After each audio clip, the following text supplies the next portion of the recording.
Hey team, what an entertaining game that was tonight at Eden Park. Geez, we've had good weather today here in Auckland, and Eden Park was in all its glory tonight for an entertaining game of cricket. We discussed yesterday. Game one was a great opportunity for Pakistan to go 1-0 up in the series.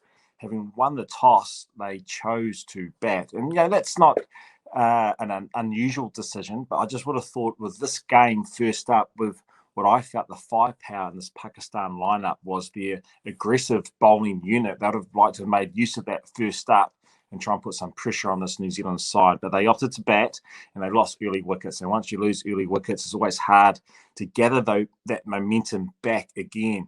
Shadab Khan played really well, let's be honest. 42 off 32, played some nice cricketing shots. He just did not have that support around him at the top of the order where they lost those early wickets. There's always going to be tough inroads to make it back from there. But saying that, the last 4 overs of their batting innings, geez, they played well. They hit some big boundaries. Even Shaheen Afridi got in on the act, but Fahim Ashraf played exceptionally well also. Making 153, it was never going to be enough at Eden Park, where you probably need a total up around that 180 plus without question, because the boundaries are so short, straight, and it's always such a good batting surface. When New Zealand came on to bat, they're pretty clinical. And let's not forget, New Zealand were missing some really classy individuals. Kane Williamson, Tim Southee, Trent Bolt. We discussed this last evening. Tim Seifert, he stepped up at the top of the order. He's really making a name for himself as an opening batter in this short format for the Black Caps. And he played exceptionally well for his 57.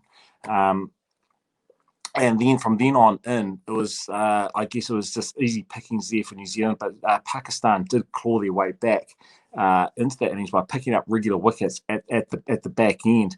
And look who were the standout performers. Harris Ralph, he bowled exceptionally well, 3 for 29. Shaheen Afridi, 2 for 27. These young guys, both the Hawke Calanders lads, bowled exceptionally well tonight. They just didn't have enough runs on the board to make some big inroads into this New Zealand lineup. That's where I would have preferred, when Pakistan had won the toss, to have had a bowl first, unleash this lethal attack that Pakistan have on to the New Zealand top order.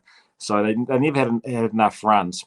Just jumping back to that New Zealand in the first innings of the match, a couple of standout performances for the Black Caps players. One on debut, Jacob Duffy. He's from Southland, which is the very bottom of the South Island. And he, for a man playing his first international game of cricket, he was exceptional. Took an absolute stunning catch down the boundary as well. One-handed grab, but when he fell over, his little finger just brushed the boundary rope. But it was a great effort.